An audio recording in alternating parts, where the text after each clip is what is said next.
বাংলাদেশে ইসলামের নামে যতগুলো দল রয়েছে এর মধ্যে সবচেয়ে ভণ্ড যে দুইটা দল আছে সেটা হচ্ছে একটা হিজবুত তাওহীদ, একটা হচ্ছে আহলে কুরআন। এরা আসলে নাম যদিও এদের ইসলামিক নাম, বাট এরা আসলে মুসলিম না। হ্যাঁ, এরা হচ্ছে মানুষকে ইসলামের লেবাস ধরে প্রতারিত করার চেষ্টা করতেছে, মানুষের মধ্যে আলেমদের প্রতি একটা বিদ্বেষ সৃষ্টি করার চেষ্টা করতেছে। আজকে হিজবুত তৌহিদ নামে যে পরিচিত বাংলাদেশের যে ভণ্ড দলটি আছে, এই দলের যে নেতাকর্মীরা আছে, এরা ইসলামের যে একটা ফরজ বিধান সালাত বা নামাজ যাকে আমরা বলি, এটার প্রতি যে কেমন উদাসীন, হ্যাঁ, সেটা আমরা আজকে একটু দেখানোর চেষ্টা করব এবং পরে কিছু কথা বলবো। আগে একটু ভিডিওটা প্লে করে দেখে তারা কি কেমন উদাসীন নামাজের প্রতি, হ্যাঁ, সালাতের প্রতি। অনুষ্ঠান শুরু হয়েছে 10টা, তো এখন 4টা বাজে।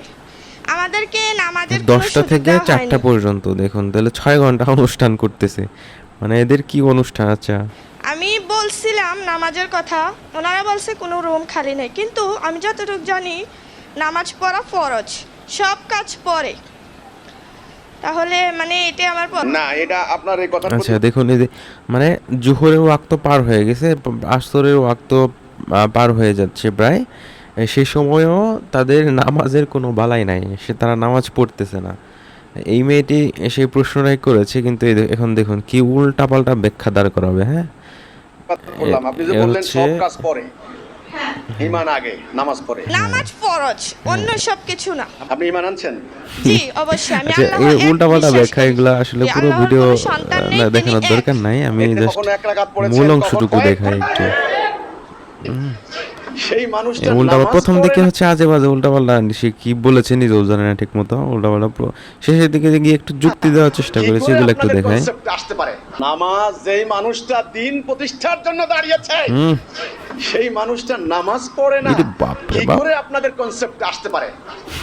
কাশ্মীরে হামলা হলো, সম্পূর্ণ মানে সে নাকি দিন প্রতিষ্ঠার জন্য দাঁড়িয়েছে, এই ভুল আকীদার কারণে।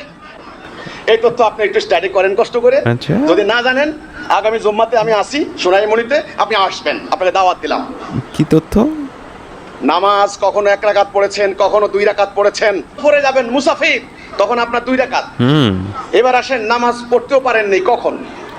আচ্ছা, যুদ্ধের ময়দানে। আল্লাহ, কোন যুদ্ধের ময়দানে? এই তথ্য আপনি একটু স্টাডি করেন কষ্ট করে। যদি না জানেন, আগামী জুম্মাতে আমি আসি সোনাইমুড়িতে, আপনি আসবেন, আপনাকে দাওয়াত দিলাম। আচ্ছা আচ্ছা, দেখুন এটা সে কার সাথে তুলনা করলো? রাসূল সাল্লাল্লাহু আলাইহি ওয়াসাল্লাম যে খন্দকের যুদ্ধে রাসূল সাল্লাল্লাহু আলাইহি ওয়াসাল্লাম যে সালাত পড়তে পারেনি, তার সাথে তুলনা করলো হিজবুত তাওহীদের তাদের যে অনুষ্ঠান, তার সাথে তুলনা করলো যুদ্ধে। মানে কোথায় যুদ্ধ? রাসূল সাল্লাল্লাহু আলাইহি ওয়াসাল্লাম সেই যুদ্ধে কেমন একটা প্রতিকূল অবস্থার মুখে পড়েছিলেন, সেটা যারা রাসূল সাল্লাল্লাহু আলাইহি ওয়াসাল্লামের সিরাত পড়েছেন তারা ঠিক মতোই জানেন।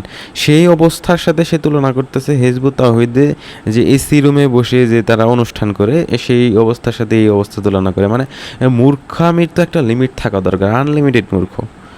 যেখানে কাফেররা রাসূল সাল্লামের যে মদিনার যে অঞ্চলটা প্রায় বিভিন্ন দিক থেকে ঘিরে ধরেছে, একটুর জন্য তারা যদি তাদের সৈন্য সংখ্যা এমনিতেই কম, আর যদি তাদের সৈন্য সংখ্যার অর্ধেকটা যদি সালাতে দাঁড়ায়, হ্যাঁ, বা প্রায় সম্পূর্ণটা যদি সালাতে দাঁড়ায়, তাহলে একদম কাফেররা তাদেরকে অ্যাটাক করে একদম মদিনায় ঢুকে পুরো মদিনার যে মুসলিমরা সবাইকে শেষ করে দেবে। তাহলে এই একটা চরম প্রতিকূল অবস্থায় রাসূল সাল্লাল্লাহু আলাইহি ওয়াসাল্লাম কাফেরদের থেকে নিজেদেরকে বাঁচানোর জন্য মানে একদম আত্মরক্ষার তাগিদে রাসূল সাল্লাল্লাহু আলাইহি ওয়াসাল্লাম সেদিন সালাত আদায় করেন নাই, একদম রাতে গিয়ে সালাতগুলো আদায় করে নিয়েছেন। ফজরের পরের যে সালাতগুলো জোহর আসর মাগরিব, এগুলা একবারে আদায় করে নিয়েছিলেন। এটা হচ্ছে একটা যুদ্ধের বিশেষ একটা পরিস্থিতি ছিল, এবং সেই সময়ের সাথে তুলনা করতেছে বর্তমানে হিজবুত তাওহীদ তার যে এসি রুমের যে সম্মেলন অনুষ্ঠান, সে নাকি এখন জিহাদের ময়দানে আছে। মানে আশ্চর্য, কই থেকে কই কিসের তুলনা দিচ্ছে? মানে সে সালাত পড়ে নাই, এটা দোষ সে স্বীকার করা বাদ দিয়ে উল্টা পাল্টা যুক্তি দিয়ে আরও বোঝানোর চেষ্টা করতেছে।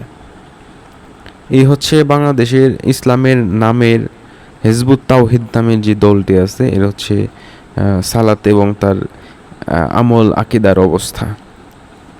এই ভণ্ডদের থেকে নিজেরা সাবধান থাকবেন এবং অন্যদেরকে সাবধান করার চেষ্টা করবেন, যাতে এই ভণ্ডদের খপ্পরে কেউ না পড়ে। ধন্যবাদ।